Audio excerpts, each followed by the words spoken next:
Did you know there's an island off the shores of Canada that may house almost $1 billion in buried treasure? Or so says the rumors about Oak Island. Well, that's enough to drive any treasure hunter to go digging, and over the centuries, many have gone searching for the lost fortune. But the island has held onto its secrets over the years, making many wonder if there is even any pirate golden hit on the island at all. Well, thanks to our recent discoveries and new data, we may have an answer to that question and who may have been visiting the island all those years ago. Oak Island is located off the coast of Nova Scotia, Canada, and is only 140 acres in size. Despite being so small, it houses huge mysteries. Lots of buried treasure has been reportedly unearthed on the island, but we're not talking about some coins or a dagger that may have been in a treasure gallery during the colonial age. We're talking about items that have no business being in the New World. We're talking the Holy Grail, the Ark of the Covenant, pirate treasure, Shakespearean manuscripts. On top of that, it seems like this island was a dumping ground for treasure, as it seems more and more finds are being unearthed on this tiny bit of forested land. What's the big deal? Why is Oak Island a hot spot for hidden treasure? To answer that question, we first have to go back in time and unearth some of the first reports of treasure found on the island. Let's wind the clock back to the 17th century. There was obviously no social media, internet, or phones, but despite this, people back then did exactly what we still do today.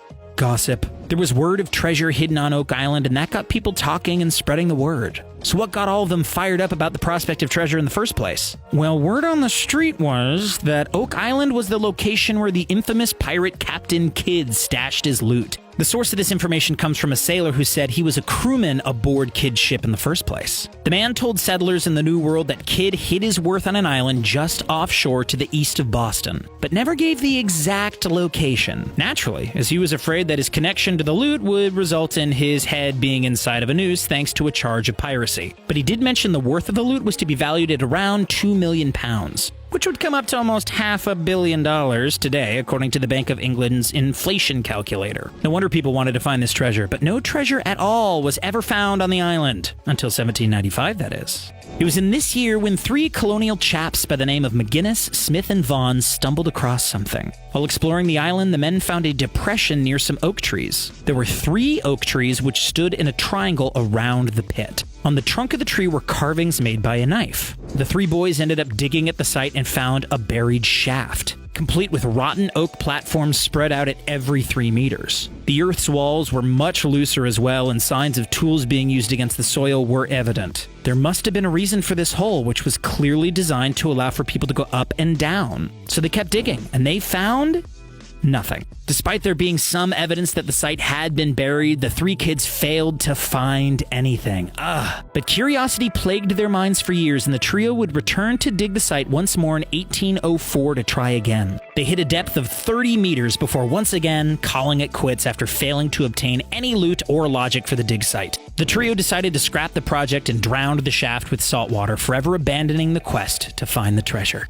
Despite being drowned, the hole wouldn't remain hidden for long. Studies estimated it was unearthed yet again shortly after in 1802, when a group known as the Onslow Company sailed to Oak Island with the intent of unearthing the hidden treasure. They found McGinnis's pit and began digging at the same site, finding the rotten oak logs lodged into the soil walls every 3 meters. But this team actually got around to finding something, and while it wasn't treasure, it was evidence of visitors from far-off lands. In the hole, they found coconut fibers, charcoal, putty, and rocks with symbols carved into them. Curiously, it was at this moment when the hole flooded, forcing the expedition to pause. It was later abandoned entirely after a new hole was built in an attempt to connect to the original discovery, but this hole also flooded. While there were a few other attempts, let's jump to the age of the printing press, where the documentation of such events is a bit more reliable. But just because things are better documented, as opposed to hearsay and word of mouth, doesn't mean there are any clear-cut answers to the mystery of the island. In 1861, the Oak Island Association would return to the original pit to try and finish what was started years ago. It was a disaster, with the expedition resulting in the deaths of 6 individuals, the first batch to lose their lives in pursuit of treasure on the island. Skipping even further ahead, there was a bit of hope for the discovery of actual treasure chests in 1971.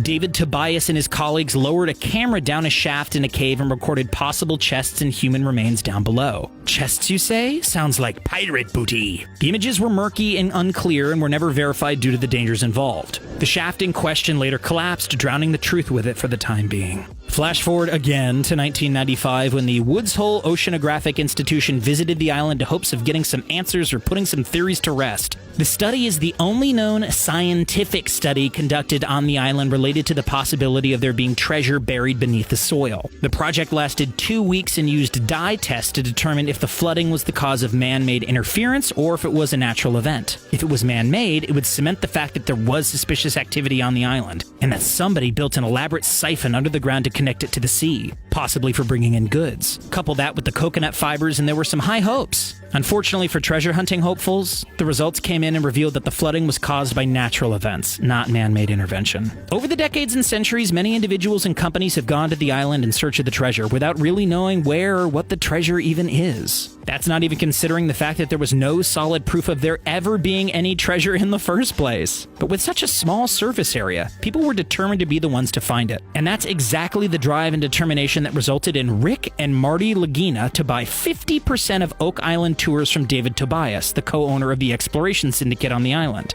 The value of the sale is unknown at this time, but as far as we know, buying companies and land isn't cheap. The rest of the company was acquired by Blankenship Center Road Developments and works in tandem with Lagina's Michigan Group. Unlike the older names on the list, the Laginas may actually be familiar to anyone who's been following Oak Island. That's because they're the subject of a television series on History Channel titled The Curse of Oak Island that lasted 6 seasons. The Lagina brothers began their crusade of the island in 2006 and operated with the sole intention of finding treasure, any sort of treasure, on the island. Thankfully for the Laginas, they're fairly wealthy and funded their expeditions themselves until the network began helping with the funding. They got pretty lucky during the events of the first season of the show, finding a copper coin after they drained a swamp and brought in metal detectors. The coin was dated to the 1600s and was used by those crossing to the New World in the 17th and 18th centuries. 2 years later, the duo would send divers to find the cave cavern we spoke about earlier, the one with the possible treasure chests and human remains. The site had been excavated and was given the designation Borehole 10X. Before sending divers in, they had to make sure it was safe for entry. They used a remote-controlled vehicle to assess the situation. Using sonar scans, the results from this suggested there was no man-made formations to be found. But that wasn't about to stop them from sending in divers, oh no. The divers had to swim down a shaft that was 181 feet deep and only 8 feet wide, making it extremely dangerous. From there, a change in the shaft forces the diver to continue on for another 40 feet that's only about 27 inches wide.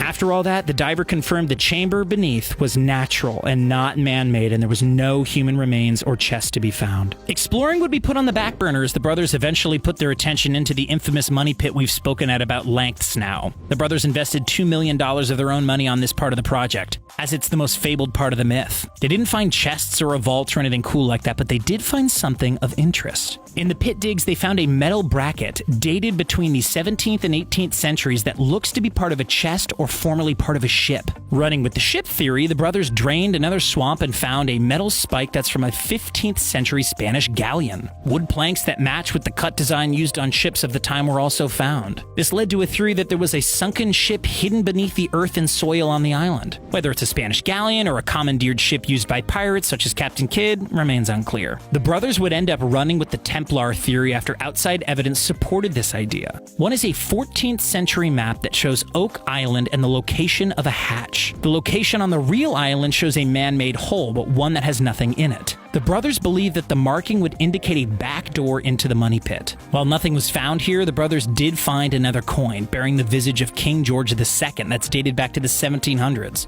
along with some wood from the time. The brothers have found quite a bit of coins by now, which led them to believe that either pirates or explorers did indeed visit the island centuries ago. They would go on to find buttons, a lock plate, a garnet, and most importantly, a lead cross that dates back to the 1200s. The oldest item recovered to date and one that is most clearly linked to the Knights Templar. Then, the bombshell was discovered. The duo found 2 sets of human bones on the island, and DNA testing states that the remains are of European and Middle Eastern ancestry. The Europeans' bones date to a time between 1678 and 1764, while the Middle Eastern's bones date between 1682 and 1736. At the end of the day, it seems to be the infamous money pit is nothing more than a natural sinkhole and not part of the myth. Scientists and explorers have tried to answer this riddle and have come up with stating there were no human constructions at the site. Many expeditions have tried and failed to recover anything of note from the island. However, the discoveries from Rick and Marty Lagina seem to finally suggest that other people have visited the island during colonial and revolutionary times. While there might not be any treasure, the island could have been used as a shelter or even as a smuggler's cove. But while there was no actual pirate treasure found or sunken ships, the Lagina brothers have definitely found some sort of evidence of human activity on the island. For some, that's not enough, but at least we now know for certain that there is reason to believe there's more on the island than meets the eye. So what do you think? Is there treasure on Oak Island, or is this all a sham that has driven many people to ultimate graves and financial ruin? Do the recent discoveries on the island suggest that there may be pirate treasure somewhere in there, or even a hidden mission from the Knights Templar themselves? To us, we're not so sure about sunken treasure. But there's no reason to believe that people from centuries ago didn't visit the island, perhaps to take shelter or perhaps to explore.